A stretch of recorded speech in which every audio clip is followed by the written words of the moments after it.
Well, ladies and gentlemen, boys and girls, it would seem that the timer never started. So, well, we are here, ladies and gentlemen. Thank you for joining us here at Star Trek New Worlds. My name's Tony. Thank you for joining us. If you're joining us live, and if you're catching us on the replay, thank you for taking the time. If you're first time here and you're wondering what in the world is this thing called Star Trek New Worlds, it is a turn-based strategy game that we play here for you live on YouTube, today Twitch, and not so much Facebook Live, but from time to time Facebook Live. We play it rather using the rules of Federation Empire as published by the Amarillo Design Bureau, and the map you're about to see is brought to you through the magic of Vassal.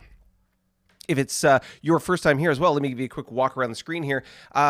If you like what you see and you want to be like Adam down below there, who is a subscriber, help us get towards the magic number of 500 subscribers to unlock the community tab, although there are rumors that it's coming for smaller channels like this one. Then please feel free to be like Adam, hit the subscribe button. I hear it's white now, not red, depending on where you are watching this from. So please feel free to hit that white subscribe button or wherever color it may be for you, and join us here on this community, this channel, this YouTube Fun for All, where we are playing this war game out for you. Of course, you will notice the chat there over on the side, and between me and the chat there is a QR code. That QR code takes you to coffee, which is also that link down there below. And if you feel so inclined to flash us some caffeine during the course of our broadcast here, you will notice that down below there is a white bar, and there will be a progression of like a bar that changes color as we go, showing our goal today, which is of 3 coffee donations. If you head over to coffee, you can also check out that for the fun time that we have after this and throughout the week on our Discord channel, you can also join us on our Discord channel and be party to Coffee and Discord, where you can participate in all the witty banter, the chitter chatter, and all the fun role play that happens there with regards to this game. We currently have 2 campaigns on the go, one that is coming up shortly. And if you are wanting to participate in Star Trek New Worlds, i.e. play as part of this game, then Coffee subscribers get first dibs to be able to join the next campaign, and that will be coming hopefully by the end / the start of next year. So feel free to hit that hit that link, so to speak. Head over there, send us some coffee, join us as a regular supporter, and you too could be playing this game with us here. So with that said, let's get rolling with some of the interesting headlines for today. What are we talking about, Tony? Well, certainly we are going to be talking about some exciting back and forth between the Tholians and the Juggernauts. There has been some discussion of banshees and various new monsters around the map. And of course, we're going to be talking about the exploration that is happening around the galaxy, specifically the hounds. They are a pathfinding. But I digress. Let me get straight into the galactic news. Banshees threaten to consume a base in Sector Lima Lima 6, just north of the Riemann capital. Scraping together what ships were available, the Riemann Navy narrowly managed to sweep the Banshee menace from their territory. All ships involved in the fighting were lost except one heavily damaged destroyer. The captain of the ship is enjoying a ticker tape parade, or whatever would be the Riemann equivalent, while his ship is laid up for repairs. Shiny new wreckage. ISC piracy.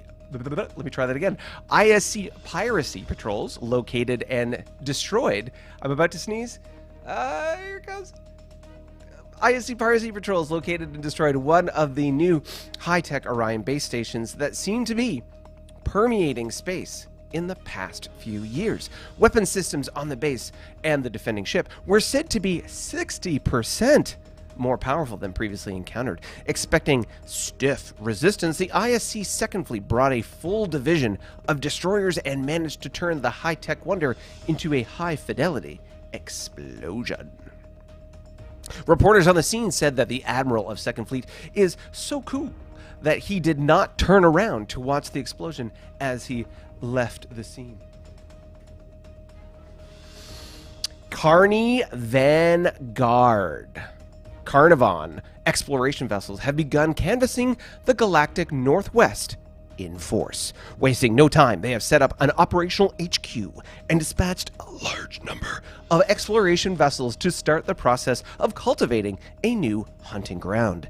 As one unnamed Carnarvon officer put it, will the wide wandering wolves wend their way westward to weal or woe? Pushing that alliteration a little too far. Rough trade. Romulan and Klingon trade routes are open for business and bustling.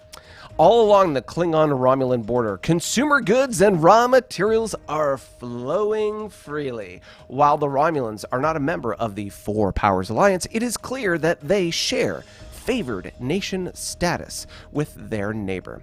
What lies in store for these two tenacious trading titans who were, not long ago, puissant, pugnacious provocateurs? More importantly, can I let a Klingon God deliver? Can I get Klingon God delivered directly to my doorstep? DoorDash will find a way. Rage against the machine. A state of war exists between the Tholian holdfast and the Juggernauts. The invading raider fleet destroyed a Tholian base in Sector Uniform 26. And the holdfast has declared that enough is enough. Ships across the Eastern Tholian Empire massed for an attack on the invaders, and a brutal battle took place, with ships fighting at point-blank range. Mauler cannons and layered web defenses were employed. Initial reports have 3 Juggernaut vessels destroyed at heavy cost to the Tholian fleet. Further south, in Sector Whiskey 31, a squadron of Tholian cruisers destroyed another Juggernaut vessel and damaged a Juggernaut base. Their Gorn allies are said to be mobilizing to offer assistance against this bellicose belligerent. And that has been the Galactic News. All right, so sliding back in here, let's check out the chat before we jump to the map and figure out who's here with us today. All right, as always, Eugene is in the house, but lo and behold, Bill got into the chat before Eugene today. Plasma's armed to enveloping levels, phasers, banks charged, shields raised with reinforcement front by 10%, ECM level 1, speed 24. Yes, Bill is giving us his play-by-play as he gets ready to battle the Juggernauts. Captain Adam, Eugene is our local press agent, public affairs officer, and otherwise marketeer. The week's wait is coming to an end, and finally, the fight has begun to save the galaxy from the Juggy threat. Have the Tholians taken the first slice of the Juggy onion? Remember, hit them where they ain't and coordinate the attacks. The Juggy fleet is strong, but likely small. Ignore the outer ring. Move in between the bases. Find the middle layer. Coordinate. Well, we know what Eugene wants us to do. Paul is in the house. Hi, all. Big Slow Target is here. Ha! Got first like, but boom. Speaking of which, if you haven't already hit that big thumbs up button, feel free to do so now. The more likes, the better. We like to tickle YouTube in just the right way because, you know, we want to grow to that 500 magic number to get that community tab and share more stuff with you as we go forward. Daniel Eastlin is in the house, our GM. Pew pew. Dell, evening. Big Slow Target, hi. So are the rumors about some species jumping straight from Y to GW Tech actually true? We shall discuss. I have no idea, but the Banshees are toast. Pop-Tarts even. I don't know what that means. Galaxy Today enjoys giving tongue twisters to our tenacious talkers. And Bill, Captain Adam, is yelling out, hey, Daniel. All right.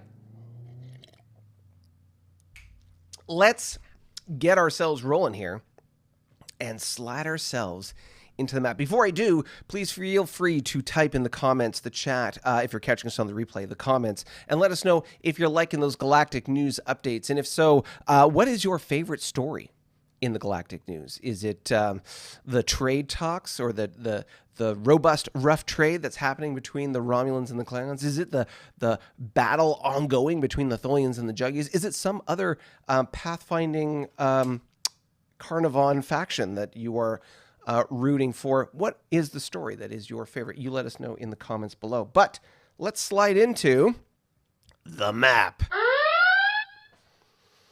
All right, here we are. Let's slide into the map and start off with our classic EP summary and fleet cap. Whoa! Ladies and gentlemen, a disruptor has been fired, a coffee has been volleyed, and ladies and gentlemen, thank you so much for our first dose of caffeine. The Juggernauts have fired their first photon towards our caffeination mission today. Thank you very much. As you will notice to my side here, you will see over there that the bar has started to work its way across the screen. You can help us get to our 3 coffee goal today. Only 2 more to go. All right, so let's get into it, shall we? Let's talk about the money, honey. The Carnivon are at 37.5 EP. That economy is starting to bump back up. Very nice to see. They are on par with the collective federation coalition, shall we say, of smaller factions that are out there now. The Gorn are hitting it heavy at 57 total EP. Oh my goodness gracious me. The ISC stumbling by comparison at 44.5, although they are the only faction to date that has sacked a capital. Key accomplishment to note. The Klingons are at 68.5. The remnants of the Lyran Empire collectively are 32. Just kind of those are the EP that are up for grabs. The Riemann Empire is at 61.5, the number 2 economic spot on the map.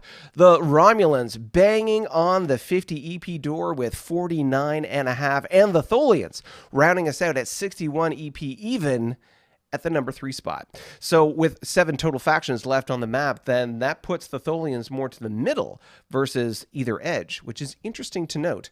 Although I do not doubt that the Tholians have some wicked potential coming down the way. Because I mean, let's face it, at peacetime, a 61.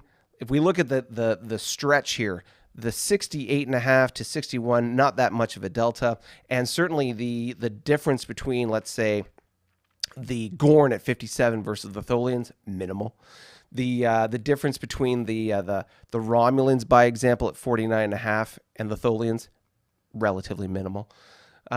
It's funny, like a 10 EP difference doesn't actually translate to that much in peacetime, but it is what it is. Let's slide into fleet cap. The Carnivons are still hitting it with 3. That's 3 digits, triple digits in their total fleet count with 100 total ships, with a 259 attack factor, 427 defense. The Gorn have 82 ships in the field with 184 attack, 340 defense.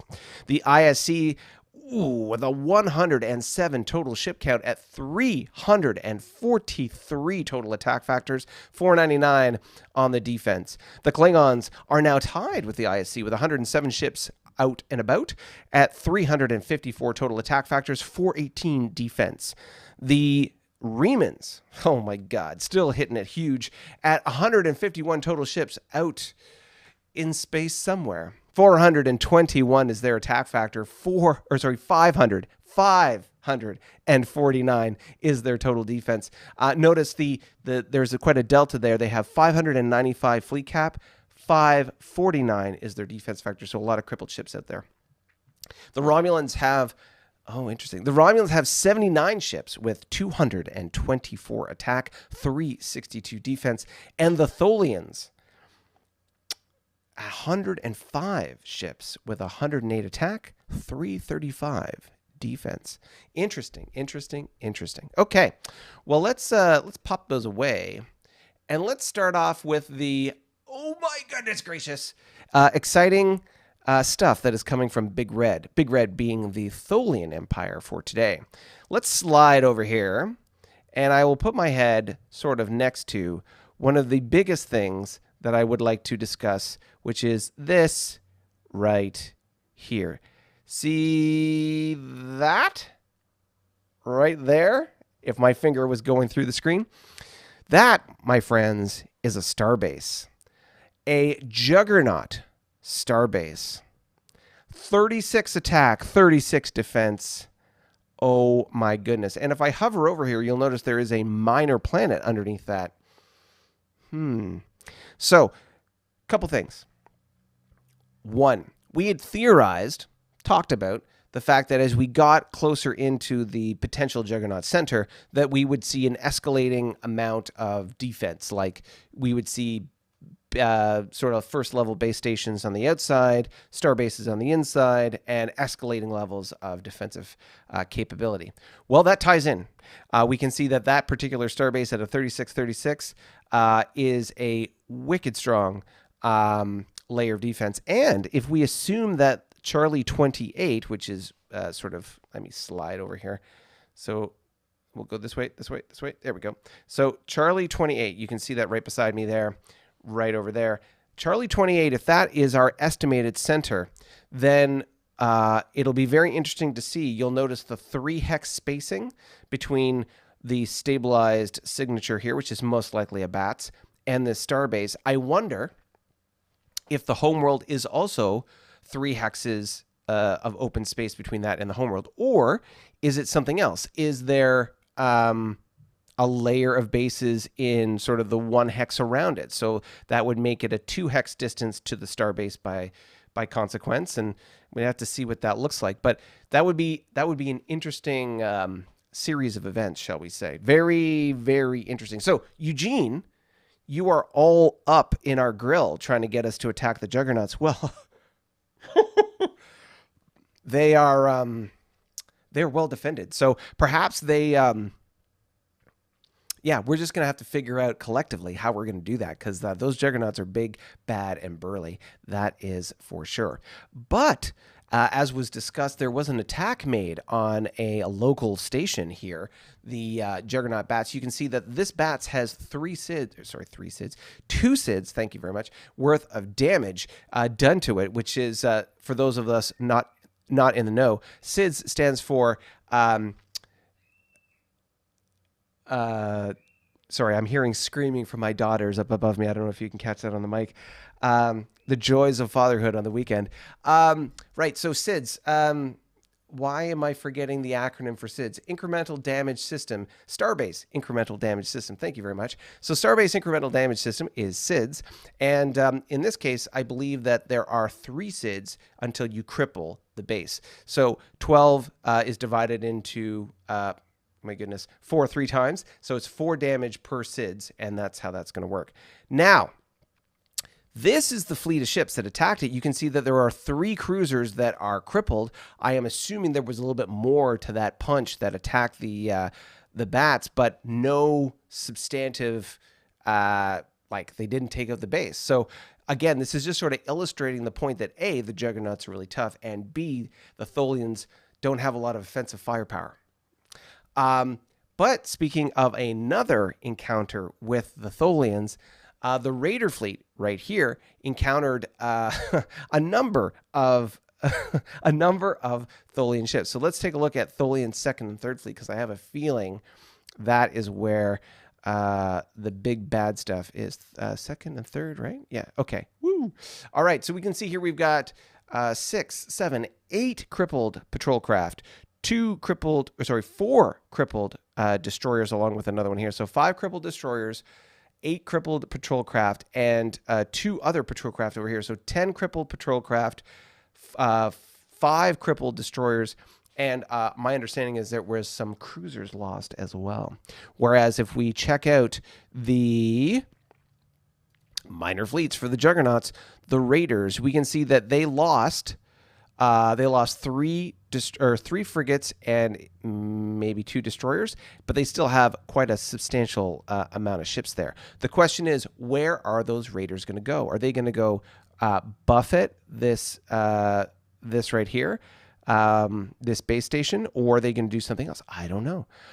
Also interesting note, all those ships that attacked, let me go around. I can see, of course, there are tons of crippled ships here. So we have 1, 2. These are all patrol craft. 1, 2, 3, 4, 5, 6, 7, 8, 9, 10, plus the 8 here. So that's 18 patrol craft crippled. 18 patrol craft, 18 frigates crippled. Oh my God. And 4 or 5 destroyers. And of course, there were some cruisers lost as well. So my God, like that's almost the entire Tholian fleet thrown at this thing. And that one fleet, and obviously didn't take it out. Very interesting to note, to see how that's all kind of coming together. Just so, I mean, they're just such a strong opponent. I don't know how we're all going to deal with it. It'll be very, very interesting to see. All right. Interesting to note. Okay, well, let's take a look at the rest of the Tholian neighborhood. So let's just do a quick kind of around the top. We'll go counterclockwise and just check in back to the starbase. So if we go around, we saw all those crippled ships around that sort of center mass where the raider was, and we can see that there is no significant activity of any type happening anywhere else sort of in the north. As we scroll down, same thing on the west. Nothing really is happening over here, especially considering there's this derelict ship just sitting there that no energy or efforts being made to capture it or do anything with it. Very interesting. Nothing around the south. And as we come back around, the only other activity we can see here is what happened here with the bats in and around the Gorn and the Romulan. And of course, everything that happened around Raider fleet there. So very interesting to note how this all went down and what's happening here. Very interesting. And there's we'll perhaps you'll have to let me know whether this is something you want to talk about, perhaps in a Brews and Blood Wine episode. So we want to be able to sort of discuss the interesting relationship between the Tholian pinwheel and how that works and maulers, because this is the first time in this game where we've seen maulers, which are a special unit that are able to deal some pretty significant damage, and the Tholian pinwheel in full effect. Now, there's been some interesting interaction between those two units, and if you want to hear more about that, then please let us know in the comments and or the chat, and we can maybe create a video and or do a Brews and Blood Wine live stream and talk about how that all plays out and the mechanics of that in the game. You let us know if that's something you want to hear about. All right, so let's slide in here. So we've got, like I say, all that going on with the Tholians. Their main focus, their main energy and effort is all around the Juggernauts. And as you can see, between the starbase discovered, interesting that there's a gravity well exit there as well. Interesting. So there's that there. There's the bats that has SIDS damage now, and then there's this other, obviously, bats we can assume in Whiskey 24. Or Whiskey 25, excuse me. So very, very interesting. Yeah, just so... I'm very interested to see how the Juggernauts are going to interact with the rest of the Tholians there. All right, let's scroll down to some more exciting news on the Gorn front. So let's take away the ships because this is getting kind of busy. I just want to take a quick look at what we got going on here. So you can see that the Gorn are really pushing this shaft of exploration, shall we say. John Shaft is working its way to the northeast, and you can see this collection of resources that they're picking up along the way. No other really significant activity when it comes to finding resources, but let's bring back the ships. You can see we found one over here on the very edge of the map to the west. We've got exploration still happening sort of down south here. Discovered a new Orion base. And yeah, the activity that's happening up here around the Juggernauts as well. One particular note for the Gorn is the arrival of a sun snake. All right, so what is a sun snake?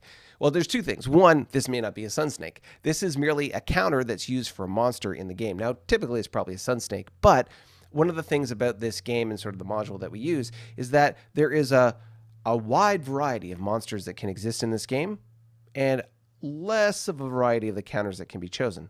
So this monster may be a sun snake, or maybe something very similar to a sun snake, but something different. Either way, we have not, as players, encountered all the different variety of monsters that we can possibly discover in this game.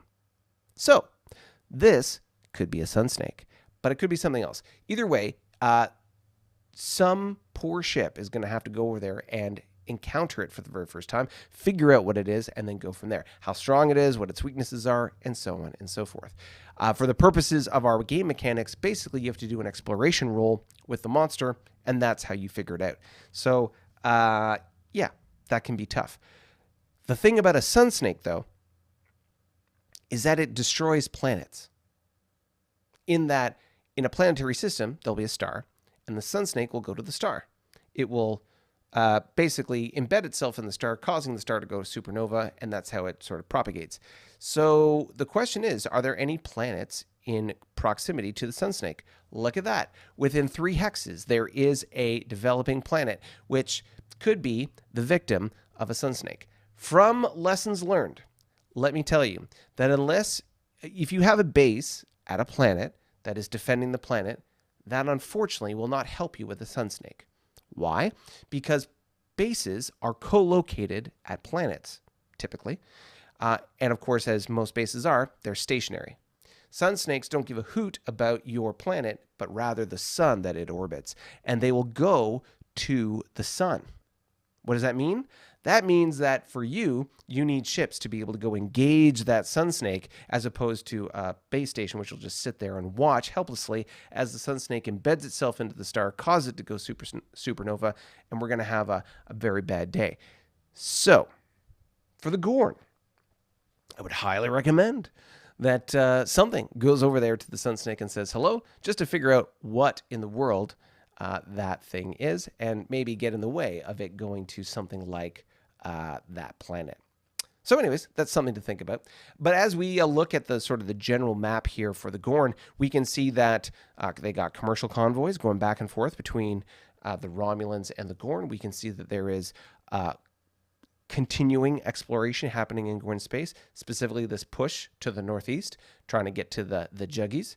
And let's take a quick look. I will slide my head to the other side here. Whoop. And let's go take a look at the far off and remote colony of the Gorn over here on the far east. So we've got this wormhole again, which they've gone through, a base station established, and they are continuing to explore just a little territory in their little pocket here as they sort of establish themselves and get themselves sorted out. So very, very interesting. Let's slide over, and I'll leave my head here as we take a look at the Romulans. I'll move my head ever so slightly over. Right, so what do we got here? We've got the boot, or the foot of the boot, which is the Romulans. So we can see the toe is pretty much fully explored. As we work towards the heel, there is energetic effort happening to be able to get rid of all that fog of war in the heel. We can see, of course, the continuing population of quite a few wormholes in the bottom of the Romulan area of space. Interesting to note.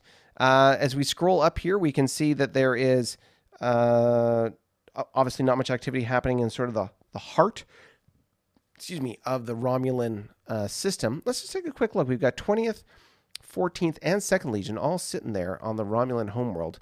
2nd Star Legion, couple of warbirds, 3 warbirds and a kingbird, okay. And 14th and 20th, so Romulan legions. 20th is a frigate, and Romulan. 14 is, let's bring that up. 14 is, this is good. So you'll notice here you have a WEM, so that's a War Eagle M, which you'll notice is a 4-6 ship, and an SNM, which is a snipe, which is their frigate. Also interesting to note here, the YPB. I can't remember what the P stands for. It's kind of bird, but that's their survey ship. So interesting that they're starting to upgrade their YWBs to YEMs, and then that they can upgrade those YEMs into various iterations from there. But the YEM is kind of like their kind of like a light cruiser, if I can describe it that way, or it plays that same role. But it is the platform, the base on which the rest of the cruisers are kind of constructed. So, yeah, that's really good, really good. All right, so we scroll up, we can see 5th Legion here sitting on this wormhole along with 4th, and then the majority of their of their exploration happening here with 18th, 11th, 10th, 12th, and 15th Legion all moving up into this direction. We can see that there is a snipe with a diplomat trying to talk nice to the Paravian faction that is right up here. And yeah, they're making good progress towards the center. I'm 1, 2, 3, 4, 5, 6. There should be a base station right around here that I'm expecting the Romulans to encounter. One of the things I'm noting is the Romulans are pushing into an area of space that is, well, arguably Klingon. I mean, yes, this border hasn't really extended any further, but you'll notice how they're coming around the corner here. So it'll be interesting to see when the Klingons decide to enforce that particular border situation. It'll be interesting to see what that looks like. Anyway, no problem. They can continue to explore as much as they like. I appreciate their energy and effort on behalf of the Klingon Empire. So as we look here, we've got, again, just using this as a central marker. This is sort of the center of the map and where I believe, at least, the center mass is for the Juggernaut faction. And like I say, we've got a base here, a base down there, a base here, star base. There'll probably be a star base right here, and then another star base here, and then one there. All sorts of interesting options here. So it'll be interesting to see how this whole sort of evolves as we go forward. Let's take a look at the Klingons real quick, shall we? Well, as we were talking about trade on the border, we have a commercial convoy continuing to move its way over to the Romulan starbase here, which is the center of our trade exchange back and forth. And so they'll be arriving on schedule next turn, most likely. We can see here that we have a combination of 4 ships getting ready along with JTF Alpha. Joint Task Force Alpha. Let's take a quick look at JTFA and see what's in there. Boom! Oh my goodness, what do we got? We got a D4C command platform. We've got 3 D6Ms, a D4. How many of these E4Ms we got? Ooh, we got a total of 10 E4Ms sitting there looking pretty, and a collection of 11 F4s ready to go through that wormhole and cause a ruckus. Interesting. And then, of course, we get another 4 F4s here just for S and Gs, if you catch my meaning.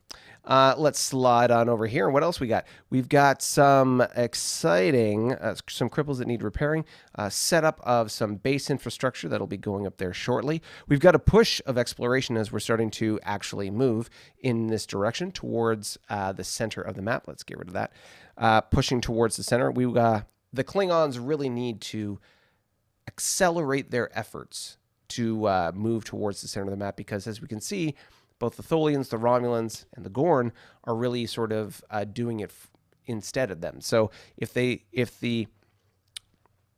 Klingons want to have a strategic position relative to the center of the map and potentially the resources that would be around there, we need to sort of get our stuff together and get moving. So we'll see how that goes. That's what's going on there. Let's slide on over to our Carnivon friends.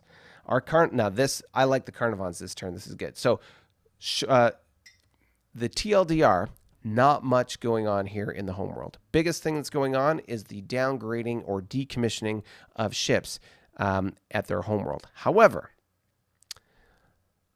let's take a quick look at the Carnivon home fleet.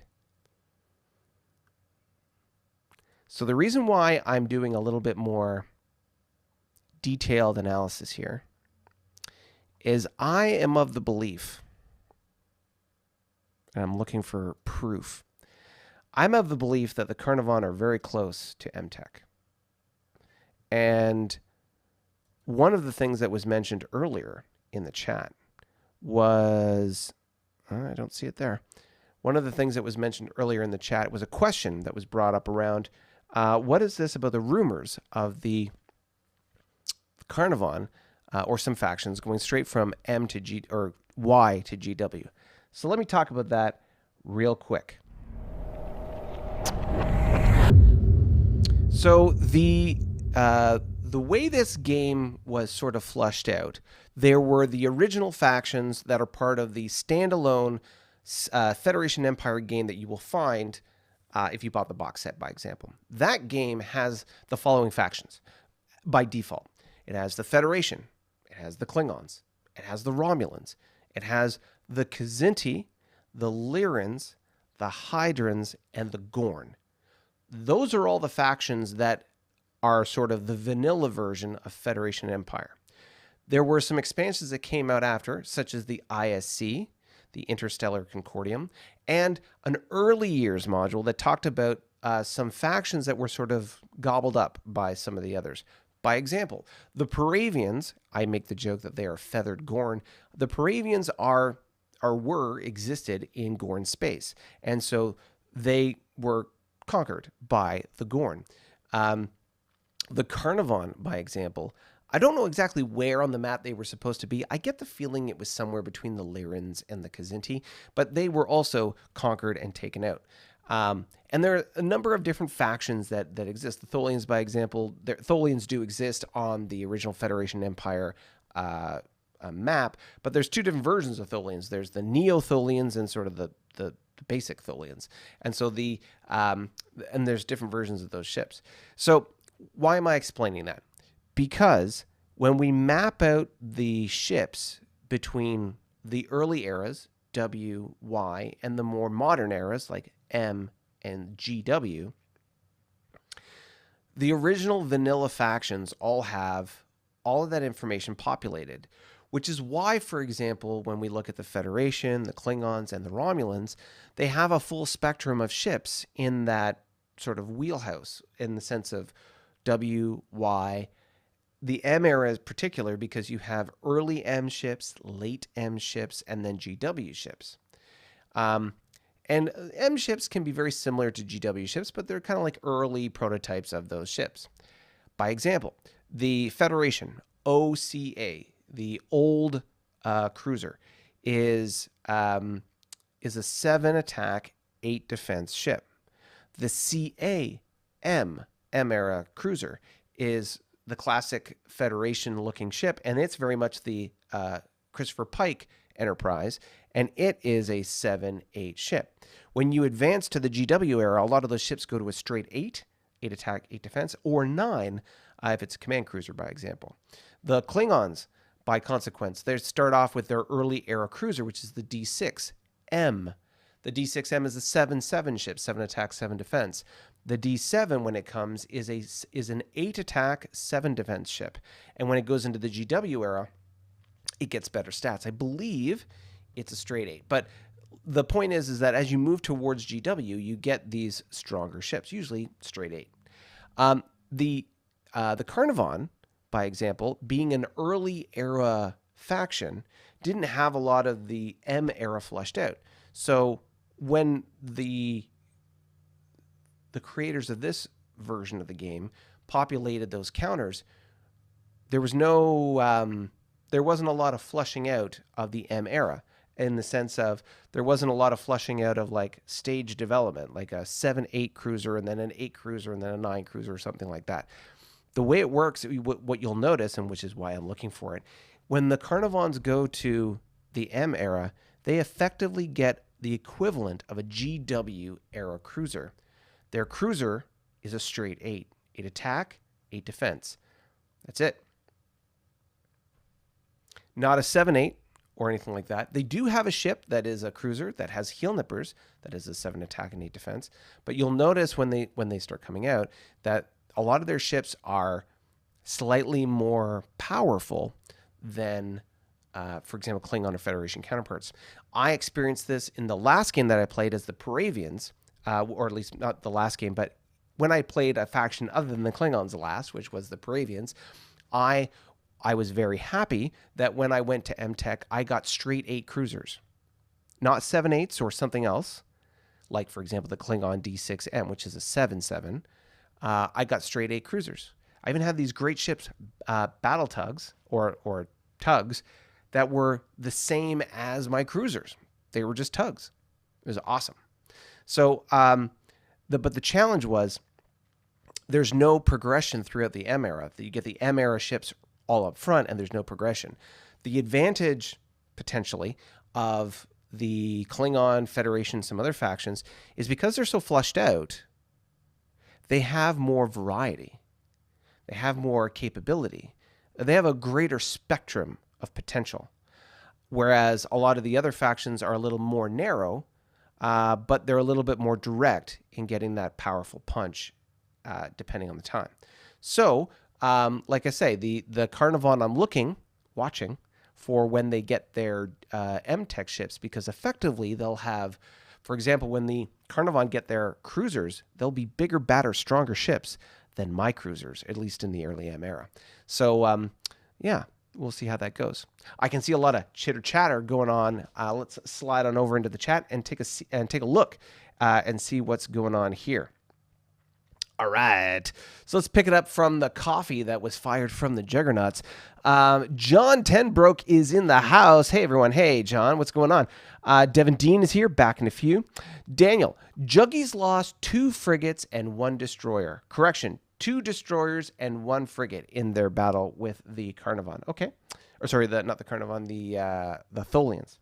There are 34 entries on the Wandering Monster table, Daniel says, as an example of all the different monsters that you can experience or encounter.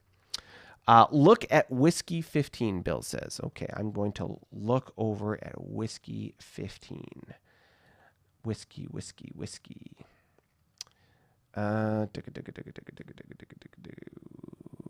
15. Oh, I see. Okay. So this is, yeah, let's just slide on over here. So we're back on the map real quick, and this is the Gorn foray through the wormhole to the Lyran side of things. And we can see that the Gorn are also building a base station there, as I had mentioned last week, thinking about building a base station, sort of being able to go up and do stuff. Also, 5th Fleet, which if we just take a quick look at the Gorn 5th Fleet, bloop, you can see 2 command cruisers, 2 light cruisers, a destroyer, and 3 frigates. It's exploring the connective tissue, shall we say, between these two. And I have a feeling once this base is complete, they will reach out and pound New Fleet and see if they can try and take that. We'll see what happens. Let's slide back. All right, so look at Whiskey 15, he says. Eugene, Zulu 32 R&D team, question mark. What would be the benefit of it being there? That's a really good question. So Eugene's asking a question about the research and development team from the Romulans that was in Zulu 32. And I'll just show you that right here, right now. So this right here, you can see there's a tug, which is the YFB, plus the snipe, which is the frigate, and an R&D team. What is the use of an R&D team up there? I don't know. Like, I honestly don't understand why there is an R&D team up there. Perhaps Daniel can share with us the potential advantages of an R&D team being sort of out there in space. The prime team can be used to help for exploration. I don't believe an R&D team can. My understanding of the rules is that that's not what they do. Yeah, maybe if they were sitting on a wormhole, they could help with wormhole research. When they're at another capital, they can help with collaborative research. There's a bunch of things that they can do, but not sure what's going on. Losk Muskrat, here, let me slide back into here. Losk Muskrat asks, what version of FNE is this? Well, we all early year stuff, question mark. So this isn't Losk Muskrat. If you are joining us for the first time, this is not your standard FNE. This is a modified version of Federation Empire, adapted to be able to play a 4X version of the game. So when we talk about the early years, we're incorporating a timeline that starts in the W era, which is the earliest era that we have access to, arguably, because there's also the era just before that, which is the S era, for example, for the Romulans. But basically, we start in year 60, give or take, and we walk it forward into the GW era. So four key sort of epochs or milestones of technology: W, Y, M, and GW. And as far as the rule set that we're using, we're incorporating at this point all the modules that we have available. with basically the core 2010 rule set and walking that forward. So we're including all the optional add-ons that we can have access to.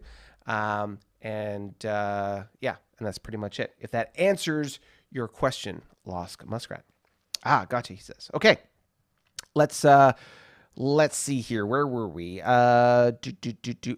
Bill, mine wormhole technology that allows you to better use wormholes instead of 1 point. Yeah, but there's no wormhole there, so why are they there? And there's so many wormholes in Romulan space. Why don't they just park it on one of those where it's safer? That would be my thought process there. So anyways, interesting. Maybe the ROM has made a deal to trade R&D teams with the Juggy homeworld. Maybe. Yeah, maybe. I'm sure that that'll go over well with the Tholians and the Gorn. Yeah. Okay. All right. So gotcha. It does. Thanks. Okay, great. So let's slide back into the most exciting part of the Carnarvon turn. Their pathfinding, shall we say. All right, look at this. Okay, so this wormhole is the Kilo wormhole. So as a quick reminder, that is coming from right here in the top part of their territory. This is next to the old new Hydran homeworld, which was right here. And that's the wormhole that they're using to be able to get into this area of space. So now that they're in that neck of the woods, look at how many ships they have here. Look at all these cruisers doing all this exploration. So this is cool. And of course, they've got a tug. They got 2 tugs here. One providing extended supply, the other one going to build a base. Love it. I love it. And this is exactly why when we were talking about whether, like when we did the 3 steps to conquering the Carnarvon, by example, I think it was 3 steps to win your war. Check out the playlist below. You'll see the step 1, step 2, step 3. If you haven't already seen that video, then check it out in the playlist, the tutorial playlist on the channel. In that video, we talked about the 3 steps and talking about the total death kill, the peace, or the alliance, and what that might look like. The path that we ended up taking with the Carnarvon was great because as a player, we didn't end that player's fun. And we left them lots of opportunity to still do fun and exciting things. When I look at this, I can see so much potential here. 1, if the Carnarvon, and they're very well protected, being surrounded by allies with the 4 Powers Alliance now, they can basically pump all their resources into exploration. They have a fleet of 100 ships. They have lots of cruisers and dreadnoughts to be able to like send through that wormhole and have as much success as they possibly want in conducting exploration. That wormhole isn't too far from the Lyran homeworld, the former Lyran homeworld. They could, if they wanted to, 1, 2, 3, 4, 5, 6, 7, 8. They are 8 hexes away from that Lyran homeworld. If they booked it, they can build a base station on that wormhole. Then the next one they could, depending on how quickly they do it, they could build one here in Quebec 7, Sierra 8, Uniform 9, and then take that homeworld. Or they could even just, after doing it in the base station in Sierra 8, they could make a run for the homeworld. Like they could very quickly and easily grab that homeworld, which in itself is going to be, let's see here, Lyran capital. Just by example, they've got 1, 3, which is 4, and plus 5. That's 9 EP just once it's fully operational. 9 EP in that little home hex. Plus 1, 2, 3, 4, 5, 6, 7. Like there's a total of 16 EP up for grabs there. And I mean, the faster you move on that and get ahead of the Gorn, which are obviously already doing that right now, then they'll be able to do that and get some success. There's also a colony ship up here that they could grab and all sorts. Like there is just so much fun and opportunity for the Carnarvon to be able to explore and do good stuff, sort of reminiscent of the early era of the game. So yeah, that's my most exciting part as far as observing the Carnarvon turn. That looks like it's going to be a good time. So that's going to be cool. That's going to be neat to watch. As a reminder, that above my head there, you can see this Orion base. That is sitting on top of the Uniform wormhole, which, as a quick reminder, is this one over here. You can see that the ISC are already building a base, or going to be building a base very shortly, so that they can transport through the uniform wormhole, and they're going to want to come down here into this business, which is why the Klingons are building such a large fleet to be able to go through and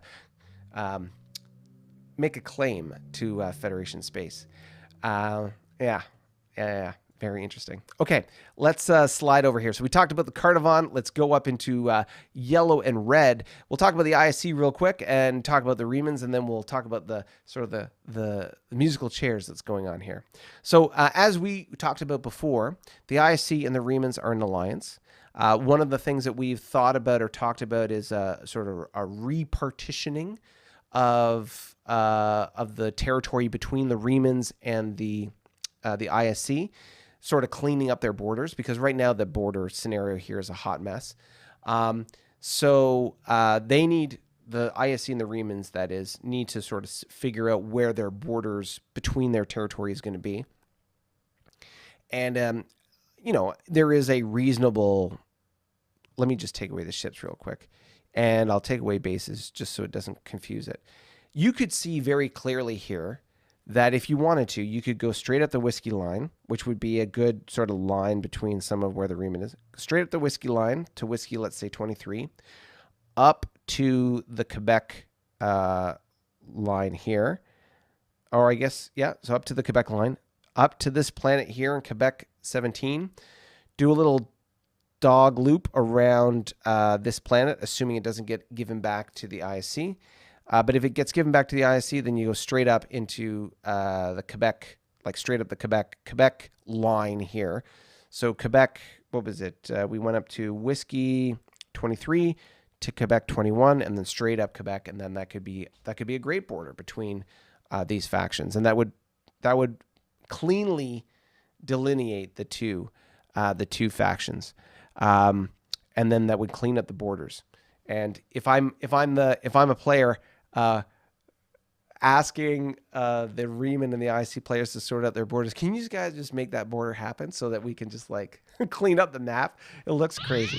Whoa, ladies and gentlemen, another coffee has been fired. Let me take a quick swig as it begins to populate. Oh, yes. Feel the power of the caffeine flowing through your veins. Omnisire has arrived with a coffee. Thank you, Omnisire, for the dose of caffeine, the disruptor fired, and your support for this kind of channel. Talk to me about what it is that you like most here, Omnisire. Tell me what's going on.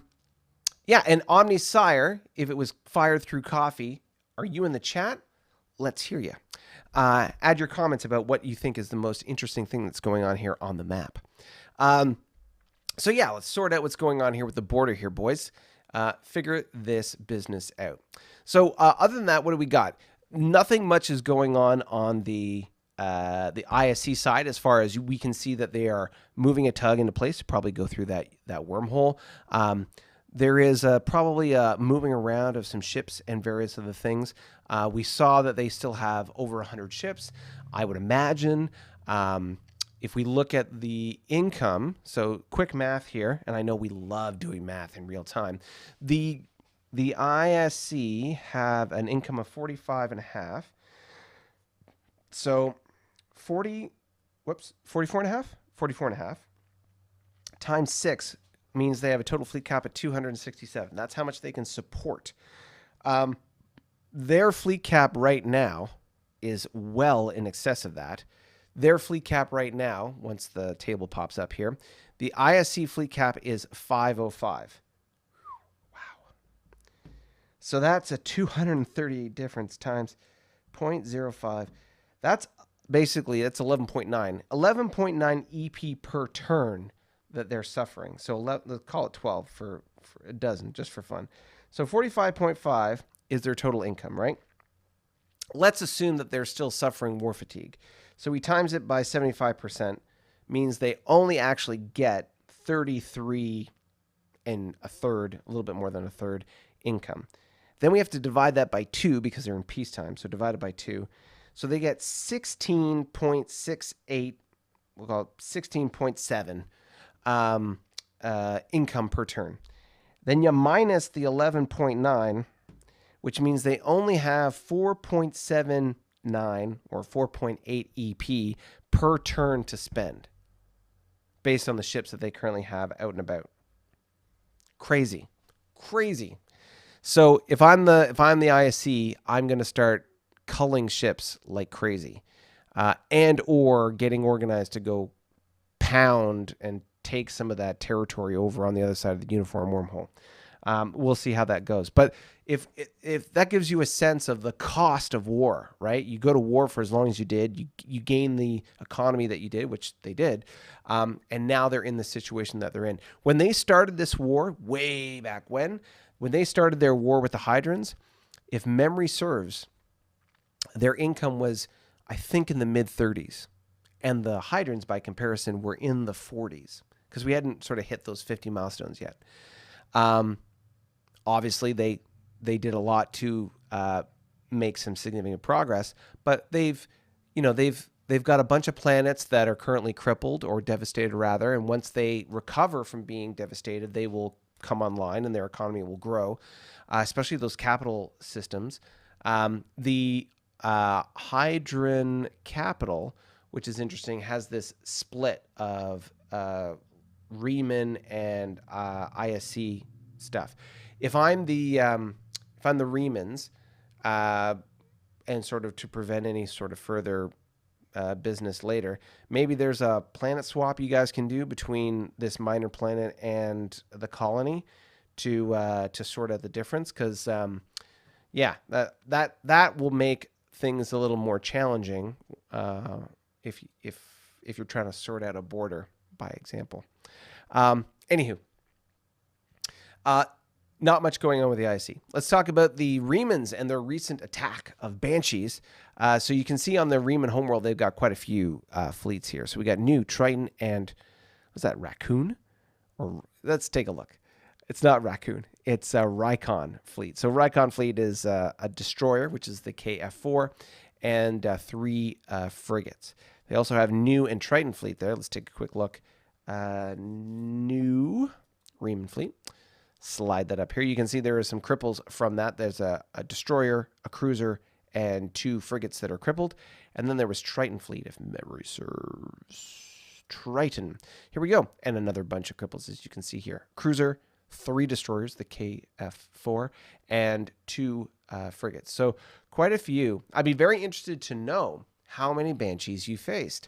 How many Banshees did you face? What did the battle look like? And this is, I guess, more of a GM question. What did the battle look like, and how much damage was done back and forth? Because, it's quite a few cripples, and as you can see, there's more than a couple ships around here that took a point of damage. So I'd be very curious to see what that looked like when it all came down to the beating back and forth that was taken there. So very interesting. Very interesting. For the Riemann player, as you can see, they got 2 sort of interesting fronts. One, they've got this wormhole right here that goes into Tholian space, and you can see they've got a base that they're constructing there. Excellent, and a Pacific fleet. So Riemann Pacific fleet, if memory serves, is not small. 12 frigates. Sorry, 12 destroyers, 12 frigates, and 2 cruisers. So that is more than enough, as we've seen with the Tholians, to stop the Tholians in their tracks should they wander through the wormhole in the wrong way. So that'll be more than enough to stop them there. And of course, they've still got Columbia fleet here in Athena, which,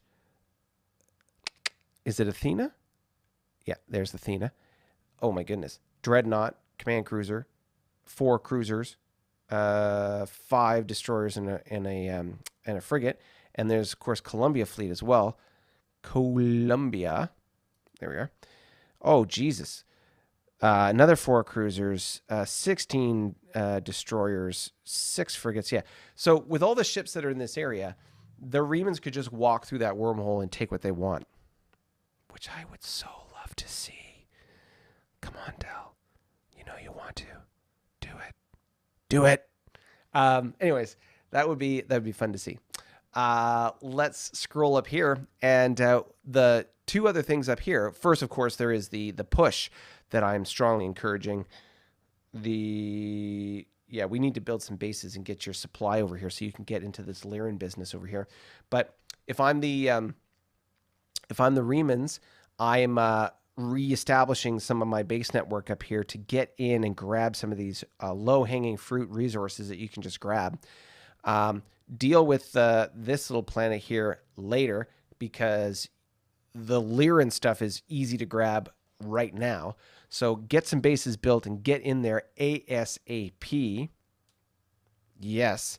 Again, you have double digits worth of EP in the Lyran home system, and then this Red Claw, the Red Roost Regency. You've got, is this a developing? Yeah, developing. 1, 2, 3. A minor here? No, another developing. So 2, 4, 6, 8, 10. There's 10 EP up for grabs in this little pocket here, and double digits as well. So, I mean, it's a no-brainer. Remans, get yourself organized, build some bases, and get in there and grab those resources. After all, if the Klingons and the Remans are the two top economies in the game, man, it looks good when you see that D7 profile just kind of cruising through space, eh? You know what I'm talking about? It's good. It's good stuff. All right. So that's the Remans and the ISE. Let's slide back in to the chat.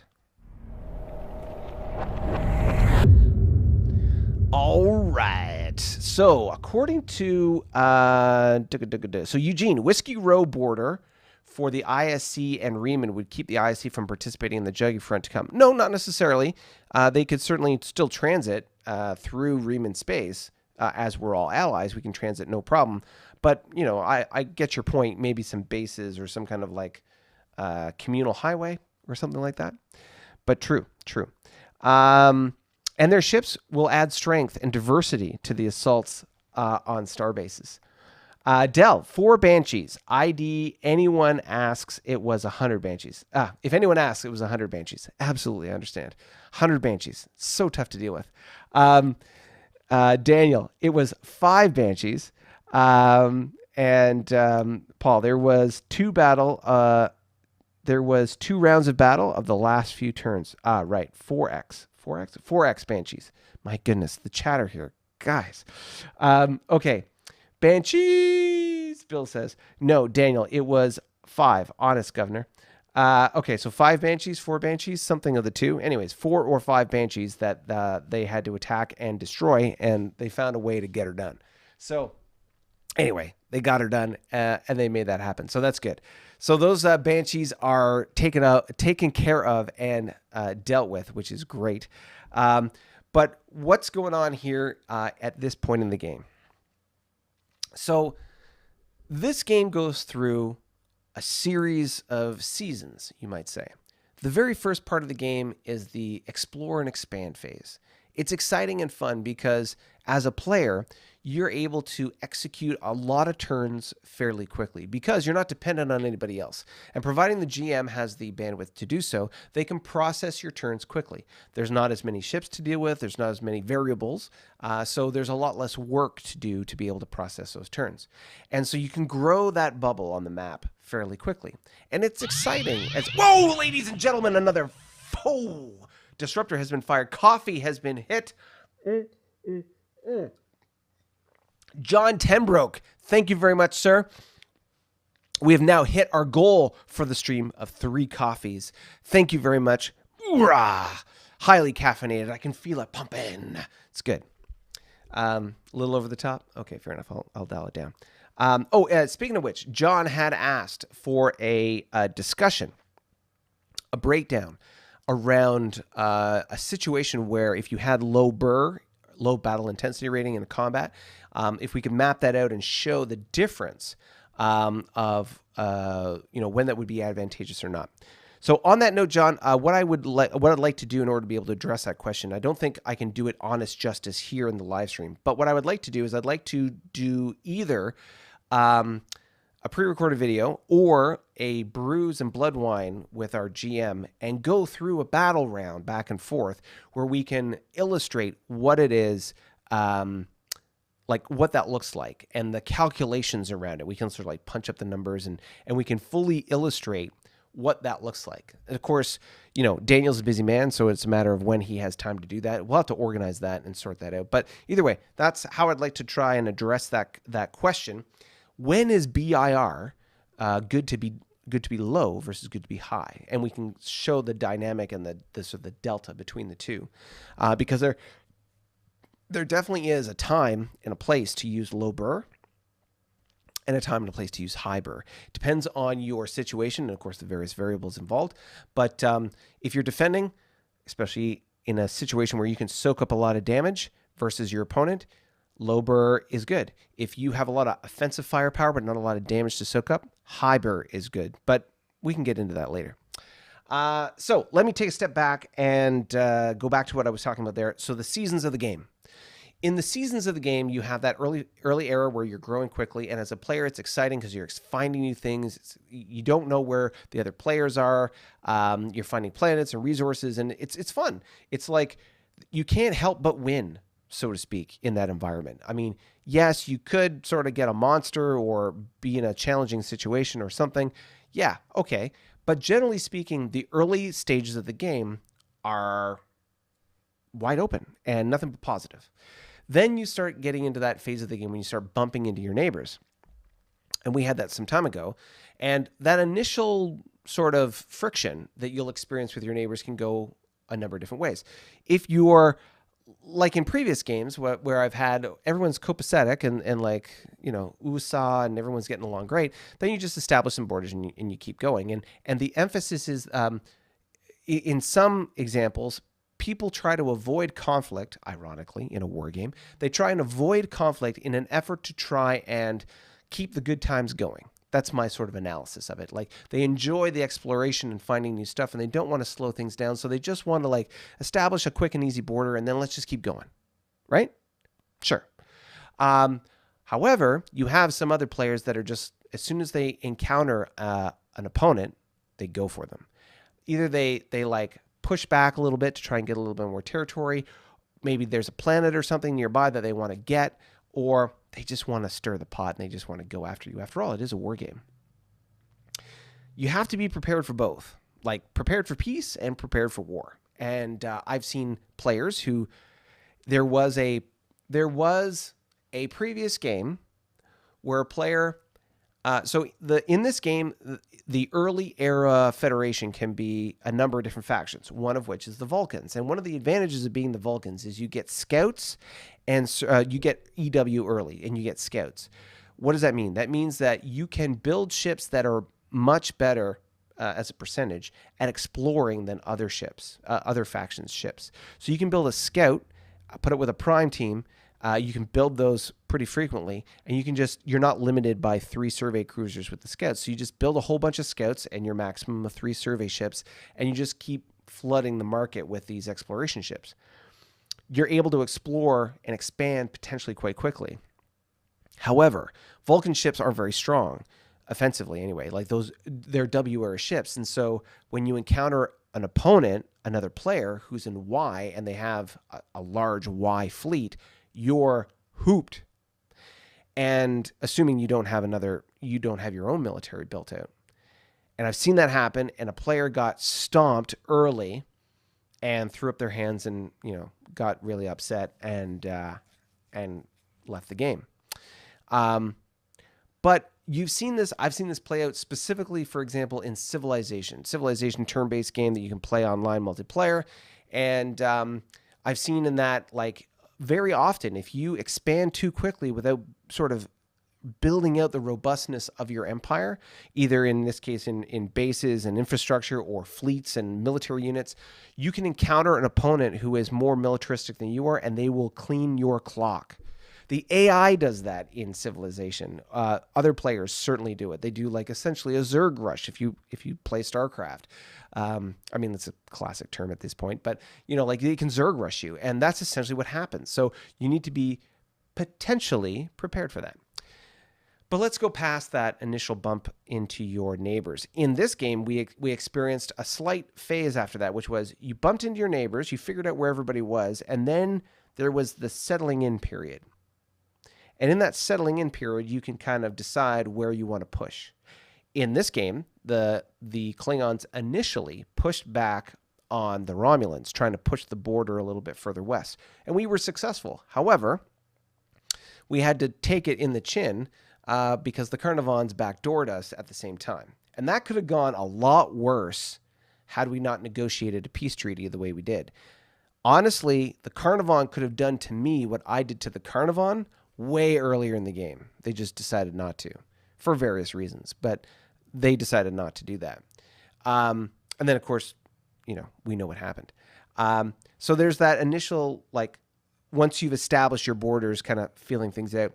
And then as the game progresses, you have an interesting sort of evolution between the role play in this game. So in this game, we have a role-playing aspect to the turn-based wargaming, to be able to show interactions and stuff.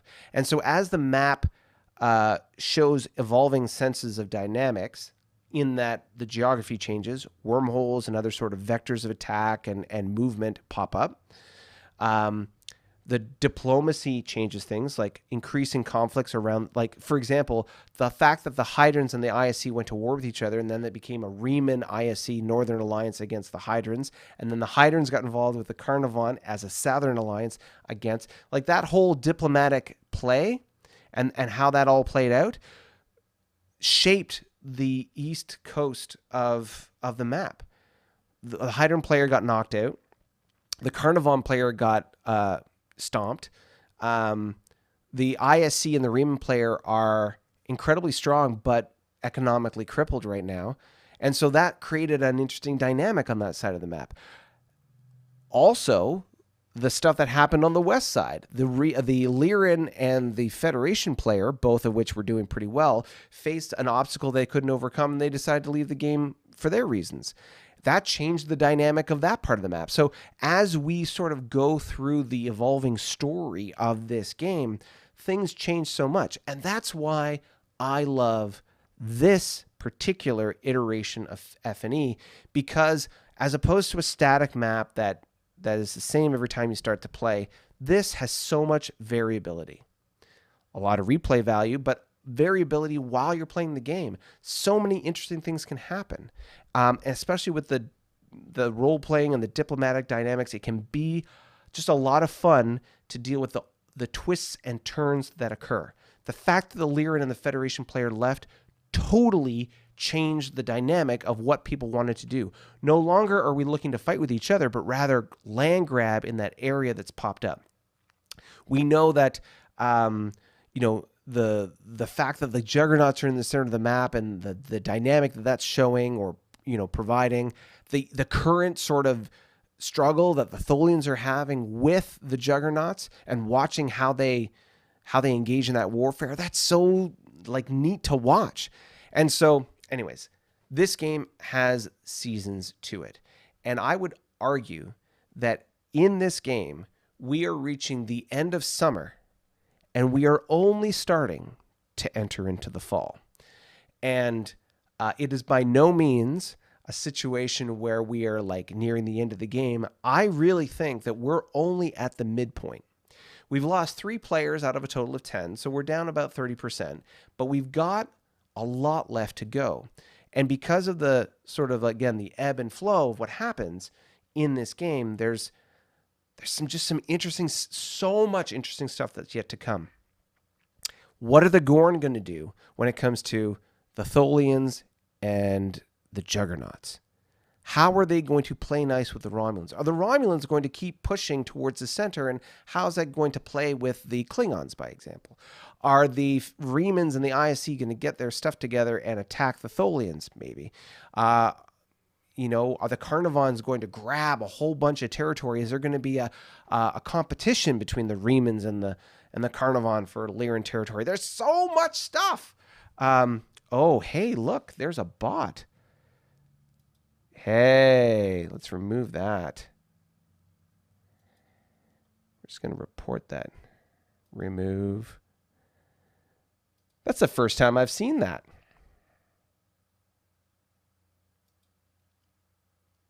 All right. So we've deleted those messages. Interesting. That's That's the first time I've seen that. Okay, cool. So, anyways, that's my chitter chatter, my talking head, my 2 cents about all that stuff, and you let me know what you think when it comes to how this game plays. Incidentally, if this is a game that you enjoy, that you like so many of you in the chat here have enjoyed, then please. Feel free to be like Adam, hit that subscribe button, help us get to the 500. If you want to join us in the Discord chat, which will happen after this live stream, or want to be part of that role play and that discussion and so on, then please head over to that coffee link that you can see over there in green, or the QR code will also take you there, and you can join us with the coffee and Discord level, and you can join us on Discord. Otherwise, if you just want to be able to be like so many of you wonderful folks today who have shot me a disruptor fire of caffeine, then please feel free to do so. I very much appreciate it. Everything that helps us sort of produce this content and sort of create more games as we're going forward. To give you a quick rundown, a year ago today, well, not today, but yeah, I guess a year ago today, we were just about to abruptly stop the one campaign we had going. And we had less than 10 players in that one campaign. We started a new game very quickly, and we started that new campaign. We started that in the very tail end of 2021. Throughout 2022, we've been running this campaign, and it's been so successful. We've had players who've wanted to run their own games, become GMs, and we've got another game, Into the Void, that is currently running right now. And we have a third game that looks to be launching near the end of this year, at the beginning of next year. We have a lot of work that's going on the different modules. So the module that you see, the version of Federation Empire that you see that's played out in Vassal, we're sort of adding bells and whistles and different things that we can do to the game, like changing counters and stuff, to make it more useful, playable, fun for folks to play with, and sort of create some variability with the game, and more factions to play. So we're doing all that, all in an effort to try and be able to run more games, have more fun, and just create a great community here of folks that enjoy playing Federation Empire, basically science fiction turn-based strategy, and having fun with all of you. So with that said, I will leave it there. And for all of you who are with us in the Discord and coffee, I will meet you in the Discord channel shortly after this. And with that said, thank you so much. I will see you next week. Bye for now.